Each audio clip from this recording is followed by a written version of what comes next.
The displacement s of a particle traveling in a straight line in t seconds is given by s is equal to 45t plus 11t square minus t cube. Find the time when the particle comes to rest. ఇది కూడా almost ఇందాక ఒక model చేస్తాం కదా, అలాంటి model, same model అయినా సరే చెప్పండి. Given s is equal to 45t plus 11t square minus t cube. Velocity v is equal to ds by dt. With respect to t find చేస్తాం. 45 into derivative of t is 1 plus 11 into t square derivative 2t minus t cube derivative 3t square, that is equal to 45 plus 22t minus 3t square. The particle is comes to rest, then velocity v is equal to 0. అంతే కదా. So 45 plus 22t minus 3t square is equal to 0. దీన్ని మైనస్తో start అయింది కదా equation, so కాబట్టి మైనస్తో ఇచ్చారు, divide చేస్తే 3t square minus 22t minus 45 is equal to 0. 3t square minus, దీన్ని factorise చేద్దాం. 3t square minus 27t plus 5t minus 45 is equal to 0. 3t common తీస్తే first రెండిట్లో t minus 9 plus 5 into t minus 9 is equal to 0. అంటే t minus 9 into 3t plus 5 is equal to 0. t minus 9 is equal to 0 or 3t plus 5 is equal to 0. t is equal to 9 or t is equal to minus 5/3. t is equal to 9. Since t is positive then t is equal to 9. Therefore the part, ఎందుకంటే negative కాదు కదా, minus 5/3 అనేది time కదా ఇది, so కాబట్టి t is equal to 9. Since t is positive then t is equal to 9. Therefore the particle comes to rest when t is equal to 9 seconds. ఈ రకంగా చేయాలన్నమాట. Same model problem. Next, the volume of a cube is increasing at a rate of 9 cubic centimeters per second. How fast is the surface area increasing when the length of the edge is 10 centimeters? Let x be the length of edge of the cube, v be its volume and s be its surface area. అన్నీ కూడా మనం మొత్తం ఇచ్చిన data అంతా కూడా రాసుకోవాలి. x ఏమో length of edge అనుకున్నాం క్యూబ్, అలాగే v వాల్యూమ్ అనుకున్నాం, s ఏమో సర్ఫేస్ ఏరియా అనుకున్నాం. Given that rate of change of volume dv by dt is equal to 9 centimeters cube per second. So కాబట్టి x is equal to 10 centimeters ఇచ్చారు. ఏమిటి ఇచ్చారు రాస్తాం. x is equal to 10 centimeters. Volume of a cube formula అంటే v is equal to x cube. Differentiating v with respect to t, we get v is equal to x cube అంటే dv by dt is equal to x cube derivative 3x square into dx by dt with respect to t చేస్తాం. dv by dt ఇచ్చారు 9 is equal to 3x square into dx by dt.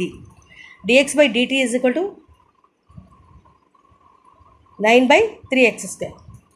So simplify చేస్తే 3 3s 3/x square. ఇక్కడ 9 cube కాదు, cancel చేసినప్పుడు 3 3s. The surface area of a cube is s is equal to 6x square.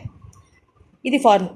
Differentiating s and with respect to t, ds by dt is equal to 6 into x square derivative 2x into dx by dt, that is equal to 12x into dx by dt. ఎంత వచ్చింది find చేసి పెట్టుకున్నాం కదా, 3/x square, that is equal to 12 3s 36 by x అంటే 10 కదా, 36/10, that is equal to 3.6 centimetre square per second. ఈ రకంగా వస్తుంది. ఈ రకంగా చేయాలి. ఏం లేదు, వాల్యూము సర్ఫేస్ ఏరియా అంతే. v is equal to x cube, surface area s is equal to అది 6x స్క్వేర్. అవి తీసుకుని చేస్తాం. Next, a point p is moving on the curve y is equal to 2x square. The x coordinate of p is increasing at the rate of 4 units per second. Find the rate at which the y coordinate is increasing when the point is at 2,8. ఇప్పుడు మనకి curve equation ఇచ్చిన curve equation ఏంటంటే y is equal to 2x square కదా, pxy అనేది ఏదైనా point అనుకున్నాం curve మీద. ఇప్పుడు given dx by dt is equal to 4 units per seconds అని ఇచ్చారు. The x coordinate of p is increasing at the rate of 4 units per second అని ఇచ్చారు. అదే dx బై dt అని. So given point x, y అది కూడా ఇచ్చారు 2,8. Now y is equal to 2x² కాబట్టి దీన్ని differentiating with respect to t చేద్దాం బోత్ సైడ్స్. అంటే dy/dt is equal to 2 into x² derivative with respect to t అంటే 2x into dx/dt that is equal to 4 into ఇక్కడ 2 2 4 కదా 4x x అంటే మళ్ళీ reverse x coordinate 2 కదా so 4 into dx/dt కూడా 4 dx/dt 4 ఇక్కడ 2 2 4 x అంటే 2 సో మొత్తంగా 32 యూనిట్స్ పర్ సెకండ్ ఈ రకంగా వస్తుంది. Therefore the y coordinate is increasing at the rate of ఇదే కదా dy/dt అది మనం ఫైండ్ చేస్తే సరిపోతుంది at the rate of 32 units per seconds ఈ రకంగా ఫైండ్ చేయాలి. dy/dt ఫైండ్ చేస్తాం ఎలాగా అంటే ముందర ఇక 2 ఇంటూ x² డెరివేటివ్ అంటే 2x ఇంటూ dx/dt 2 2 4 x అంటే 2 x coordinate 2 dx/dt is 4 so 4 into 2 into 4 అంటే 8 ఇంటూ 4 32 యూనిట్స్ పర్ సెకండ్స్ ఈ రకంగా అంతా కూడా డెరివేటివ్స్ ఫైండ్ చేయాలి ఫార్ములాస్ వెలాసిటీ తర్వాత ఏమో యాక్సలరేషన్ తర్వాత వాల్యూమ్ ఆఫ్ ఎ క్యూబ్ తర్వాత సర్ఫేస్ ఏరియా ఇవన్నీ కూడా తీసుకుని వాటికి డెరివేటివ్స్ ఫైండ్ జాగ్రత్తగా చూసుకుంటే చాలా ఈజీగా 4 మార్క్స్ తెచ్చుకోవచ్చు. సో ఈ చాప్టర్ ఇక్కడికి కంప్లీట్ అయ్యింది. Thank you very much.